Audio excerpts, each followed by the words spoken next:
Hey guys, welcome to another episode of Lowrance Training Academy. I am here with my Hook2 7X triple shot, and I wanted to show you guys how to use your Structurescan, both your Downscan and side scan. So we're just going to go ahead and get started on this. Now what we're going to do is we're just going to press our Pages button right there, which brings up the menu or basically home screen. Then what we do is we go over. Now you can see that you're going to have these options, both Structure and Downscan. Now your Structurescan is going to be your side imaging. So if we go ahead and select it, the screen comes up and you'll see how it scrolls from the top down, and you're going to see these numbers down here at the bottom. What those are is your ranges. As you can see, the numbers get larger as it goes out to the side. So what we can do is if we press our plus or minus buttons, it kind of zooms it in or out. What I recommend doing is how you can see how there's this dark area on each side of it. What you want to do is you want to zoom it in just to where that dark area goes away, and then you're just in about the right area on it. Now what we're going to do is we're going to press our enter button right here, and it's going to come up to this screen as you're going to see. Now actually what's going to happen generally is you're going to actually see this where it's going to say mode auto, because that's the default for this unit. But all you do is you just press your enter button, which brings it into custom. And so the first one option is going to be our range. So if we select it, as you go down and you can select these different ranges, and all that does is the exact same thing as pressing our plus and minus buttons like we did just a minute ago. Or you can arrow all the way down and you can go to auto range. What that'll do is it's going to do it for you, and it's going to try and keep that dark area off your screen at all times. Now we can go back, and now the next one is going to be our frequency. Now when we select it, you have 455 and 800. Now, generally, I like the 455, but it depends on the water that I'm in. So like right now, the 800 actually gives me a much better picture. It really just depends on the conditions of the water. If the water is really murky or dirty or something like that, a lot of times the 455 is going to read a little bit better because you're going to get just too much clutter and junk on your screen. So it makes it really difficult to read. And so it's kind of more of just, when you're using the unit, switch between them, play with it, see which one works best for the conditions you're in. Now the next one's going to be our contrast. Now when we go down and we select it, you're going to be able to go in, and what that does is it kind of lightens and darkens the screen. So the higher you go, the more white it gets. The darker, or the further down you go, the darker it's going to get. Now you also is going to notice down here where you have your auto contrast. What you do is to just hit your X button one time, and then you can arrow down and select it and turn that off. Now when you go back, we're going to go back up to it, press enter.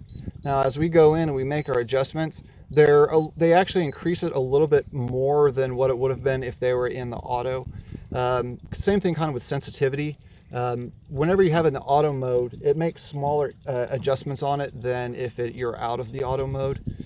So if you kind of want to fine tune it a little bit more, take it out, and then you can go in and you can just play with it and set it to whatever works best. But generally the default's gonna really probably be the best to set it at with this unit, or even just leave it on auto. That's what I recommend doing. Now the next option down is going to be our advanced. When we set it on this one, all there is just your surface clarity. So when you set it, you can go in and see, you can go to medium, you can go to high, and as you notice, it removes more off of our screen. Now if we turn it off, you see how much more showed back up on there. So usually it's going to default to low, but if you're just getting way too much clutter on your screen, you can go in and you can increase that. But do beware, the higher you set that, the more it's going to filter out objects in the water like fish. And so you don't want to set it too high if you don't have to. Now we're just going to go back. Now you also have this restore mode default.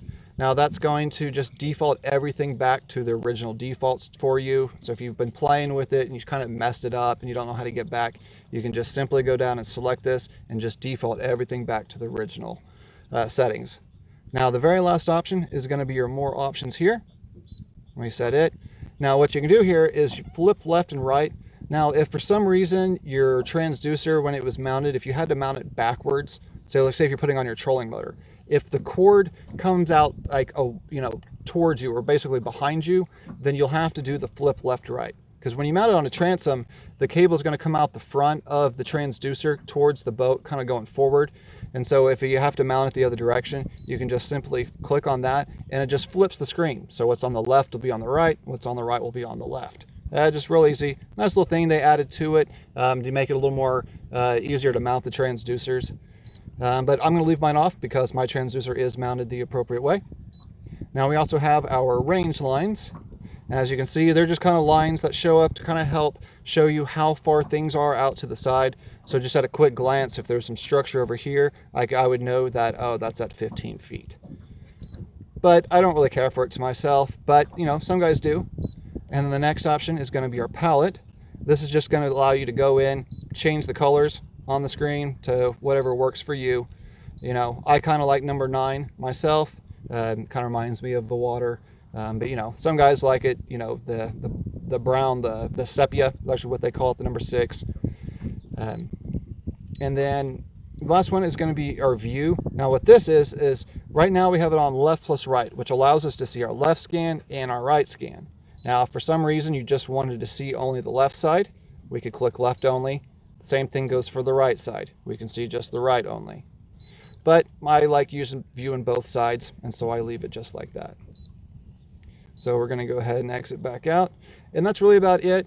You know, like I mentioned, like in my other videos, the Structurescan doesn't have a sensitivity level.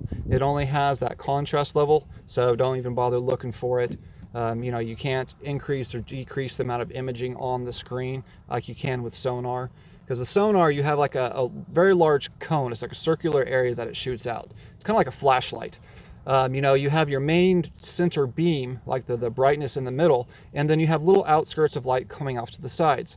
Well, the more you increase your sensitivity, the more it picks up those little bits of light out to the sides of it. You know, in this case, it'd be sound waves. Well, with Structurescan, it's not a cone. It's a very narrow, thin slice. And so you don't have that ability to increase or decrease that. That's why you're not seeing a sensitivity level on your Structurescan. Now, let's go back and to our Downscan. So here you're going to see a totally different screen where it's going to scroll from right to left instead of top to bottom. Now right now we're getting a lot of clutter on the screen because I'm just in not real deep water. Usually the deeper you go, the little more clear it'll get. But when you press your enter button, you're going to see the exact same options. You have your range. Now the range, it's going to adjust it just like your regular sonar. You can go in and you can set it to a manual range, or you can go and set it to an auto range, which is normally what I'm going to recommend for you to do. Definitely run it on the auto unless you just manually need to set it for some reason. And now we have our frequency. You know, like I mentioned before, you have your 455 and 800. So like in the water that I'm in, the 800 actually clears up my picture quite a bit, and I get a little bit better resolution with it. So I'm going to leave it on that for now.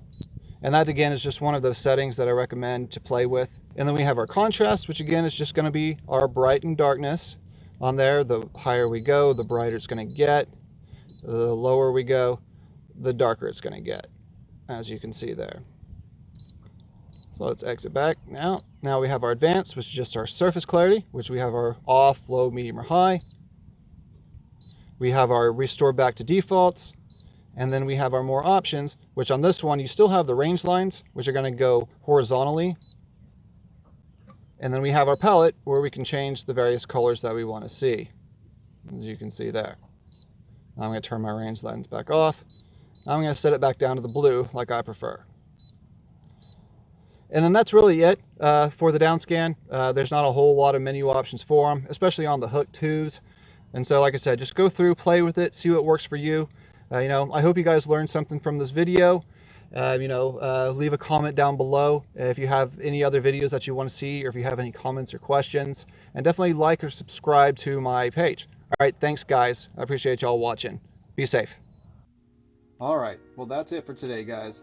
Thank you all so much for watching. And if you enjoyed this video, please like it below and hit the subscribe button and the little bell. This will allow you to get notifications every time I release a new training video for your favorite Lowrance product. Also, I wanted to give you guys some really exciting news. We will have our very own website pretty soon, LowranceTrainingAcademy.com. It's going to have even more of your favorite in-depth, comprehensive training videos, so keep an eye out. Of course, I'll be sure to let you all know along the way when it'll be up and running.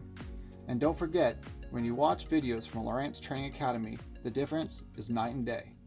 Alright, I'll see you all next time.